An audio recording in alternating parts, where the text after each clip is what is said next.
listening to the Holy Bible 1-Year Challenge with Master Storyteller Michael Wood, featuring the easy-to-read version and used by permission from Bible League International. Enjoy the show! Hello, everyone. Welcome to Day 17. We're continuing in the book of Genesis, in chapters 34 and 35. It's a very intense chapter with a brutal crime of rape, and this was to Jacob's only daughter. But Jacob's family comes up with another trick for their enemies. Perhaps it runs in the family. See, the problem is, this rapist isn't your typical thug type. He's the son of the ruler of the land, a rich guy who only wants what he wants. But one thing that separates God's people from everyone else is circumcision, which is the removal of foreskin on the part of the man that is quite sensitive. Well, Jacob's family will use that to their advantage to exact justice for what has been done to Dinah. And through it all, remember Rachel? She couldn't have kids for a long time, and she finally has little baby Joseph. And now she manages to have one more baby, and his name is Benjamin, the littlest brother of them all. And he's going to be an important figure in future Bible stories. And we're also continuing in the New Testament, in the book of Matthew, chapter 12 and 13.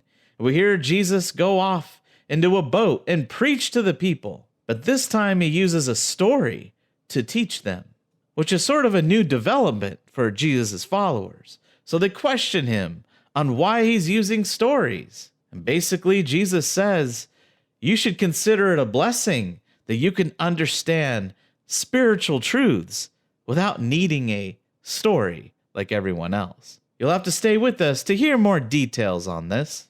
If you enjoy the show, visit me at patreon.com/storymaster. You'll find the link in the description box below.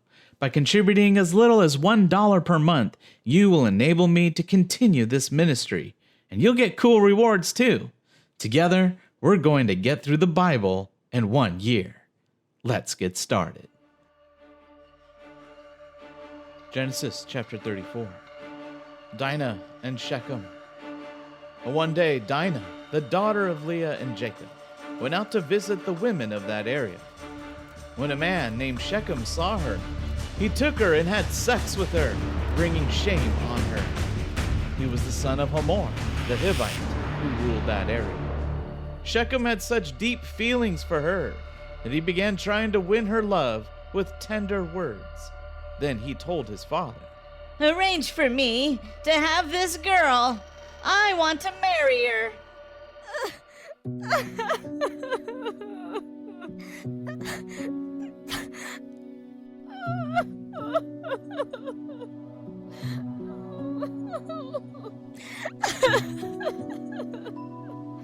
When Jacob learned that Shechem had disgraced his daughter, his sons were out in the fields with the cattle. So he waited for them to come home. But then Shechem's father, Hamor, came to talk with Jacob. At the same time, Jacob's sons heard the news about what had happened and immediately came in from the fields. They were upset and very angry because Shechem had done such a terrible thing to their sister. Shechem had done something that should never be done and had brought shame to Israel. But Hamor talked to them all and said, "My son Shechem is deeply in love with Dinah. Please let him marry her. Let this marriage be the first of many. Let's agree that our men can marry your women, and your men can marry our women. Then you can live among us, and the land will be open to you. You will be free to travel around or buy land and settle down anywhere you like." Shechem also said to Jacob and to Dinah's brothers, "Please accept me. I will do anything you ask me to do. I will pay you whatever price you set for the bride. I will bring you any gift you want if you will allow me to marry Dinah." Jacob's sons were still angry that Shechem had disgraced their sister, so they answered with lies to trick him and his father Hamor. They said to them, "We cannot allow our sister to marry you because you are not circumcised. Well, that would be a disgrace to us. But we will allow you to marry her if you do this one thing. You must circumcise all your men to make them like us. Then your men can marry our women, and our men can marry your women. We will live in your land. We will all become one people. If you refuse to be circumcised, we will take Dinah and leave. Hamor and Shechem agreed to do what Jacob's sons asked. In fact, Shechem was eager to do it because of his desire for Dinah. Shechem was the most important man in his family, so he went with his father Hamor to the meeting place by the city gate to speak to the men of the city. And they said, These people want to be friends with us. We think we should let them live in our land and go anywhere they want. There is enough land for all of us. Then we can marry their women, and we will let them marry our women. But before they can live among us and be one people with us, there is something we must do. All our men must be circumcised to be like their men. If we do this, their cattle, their property, and all their other animals will be ours. We should make this agreement with them so that they will stay here with us.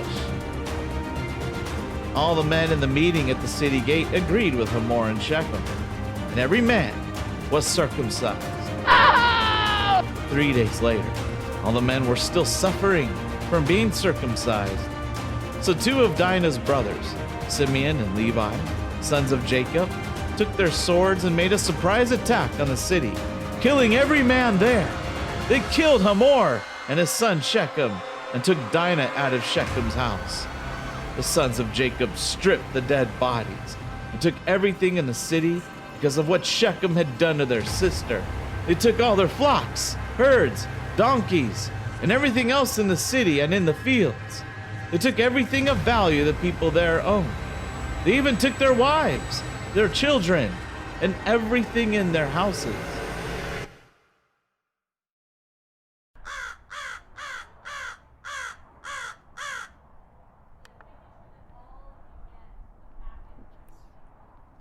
But Jacob said to Simeon and Levi, "Look at the trouble you have brought on me. Now the people in this land, the Canaanites and the Perizzites, will hate me. And there are only a few of us. So if they join together to fight against me, I and all my people will be destroyed." But the brothers said, We could not let these people treat our sister like a prostitute. Genesis chapter 35. Jacob in Bethel.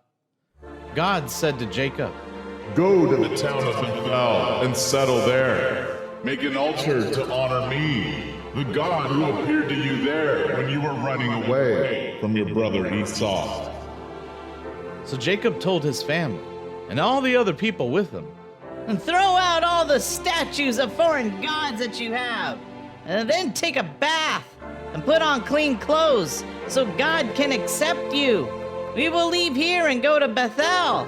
There I will build an altar to God, who has always helped me during times of trouble. He has been with me wherever I have gone."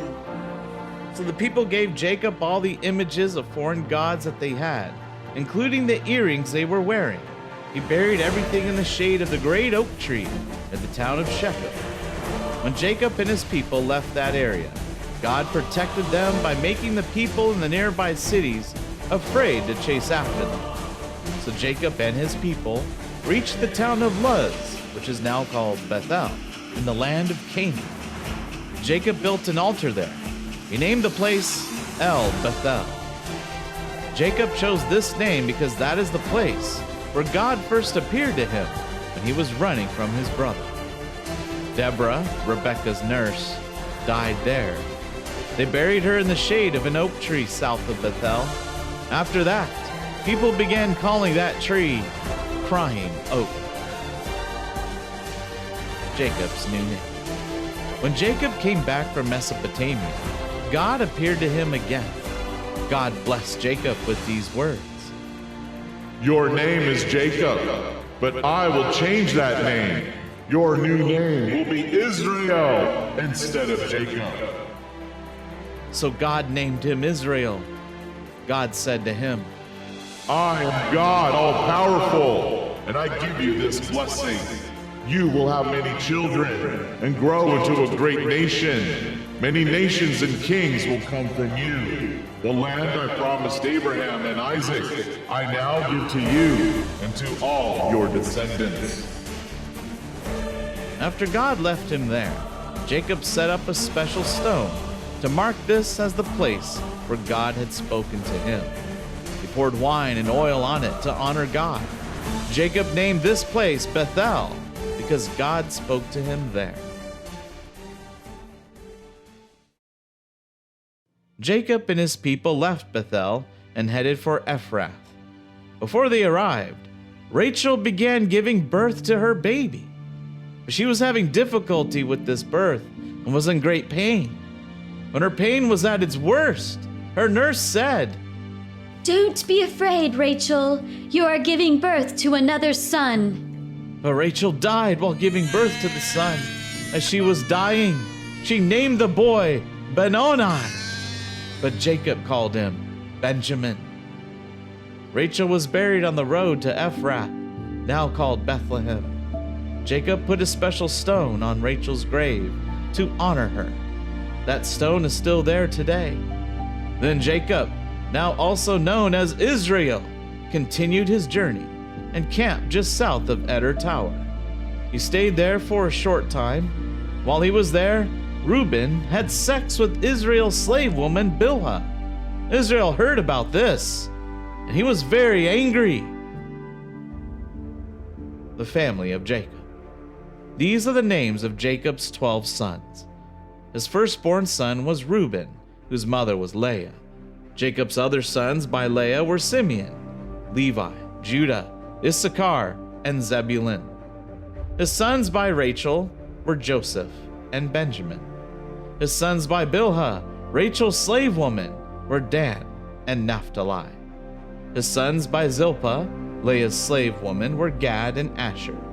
These were Jacob's sons, who were born in Mesopotamia.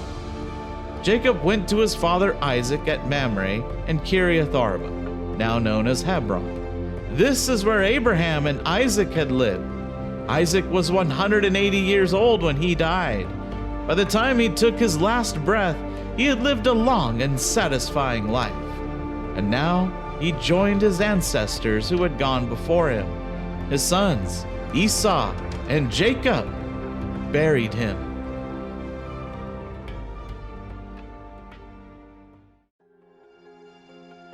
Matthew chapter 12, verse 46 to chapter 13, verse 17. While Jesus was talking to the people, his mother and brothers stood outside. They wanted to talk to him. Someone told him, Your mother and brothers are standing outside. They want to talk to you. Jesus answered, Who is my mother? Who are my brothers? Then he pointed to his followers and said, Here are my mother and my brothers. Yes, my true brother and sister and mother are those who do what my Father in heaven wants. Later that day, Jesus went outside. He was sitting by the lake and a large crowd gathered around him.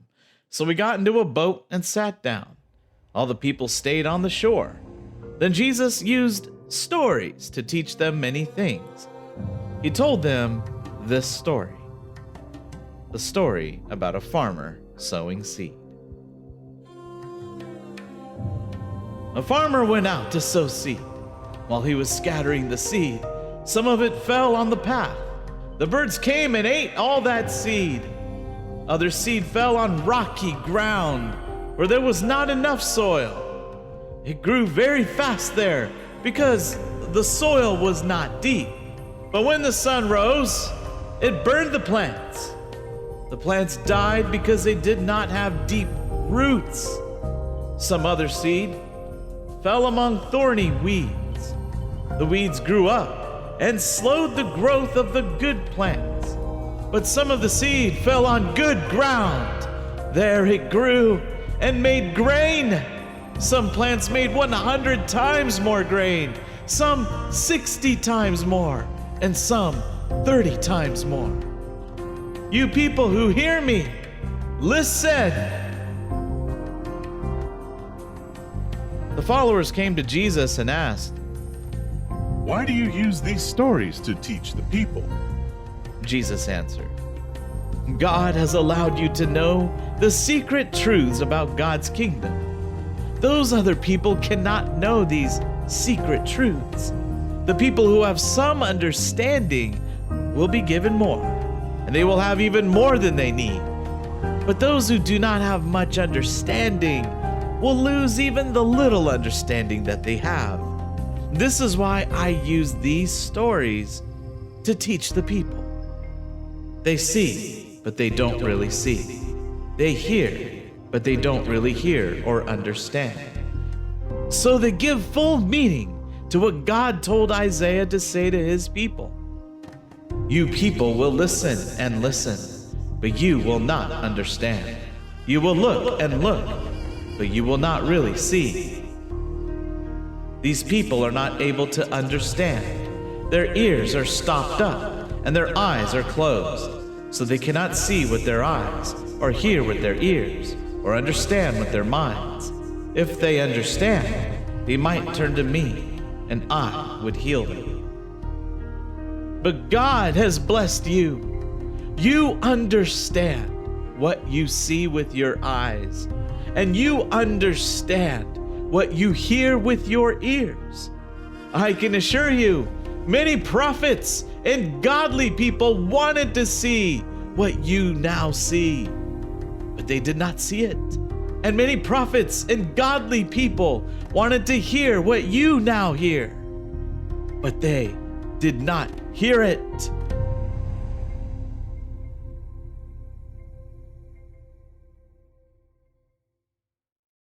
Psalm chapter 10, verses 1 through 11. Lord, why do you stay so far away? Why do you hide from people in times of trouble? Filled with pride, the wicked persecute the poor. Let them be caught in their own traps. They boast about getting the things they want. Greedy for wealth, they curse and reject the Lord. The wicked are too proud. They think God will not punish them. He does not fit into their plans. They succeed in everything they do. They don't understand how you can judge them. They make fun of all their enemies. They say to themselves, nothing bad will ever happen to us. We will never be punished. They're always cursing, lying, and planning evil things to do. They hide just outside the villages, waiting to kill innocent people, always looking for any helpless person they can hurt. They are like lions hiding in the bushes to catch weak and helpless animals. They lay their traps for the poor who are caught in their nets. Again and again, they hurt people who are already weak and suffering. They say to themselves, God has forgotten about us. He is not watching. He will never see what we are doing.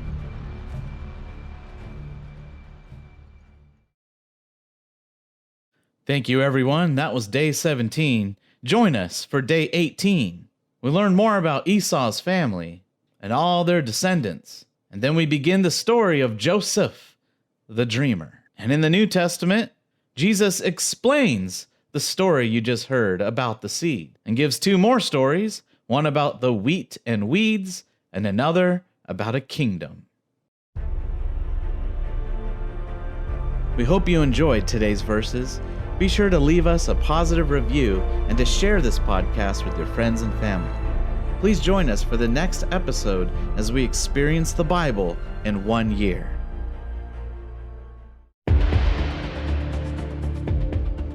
Did you know we offer online courses in creative writing, literature, and web design? Visit us at storymaster.online to learn more.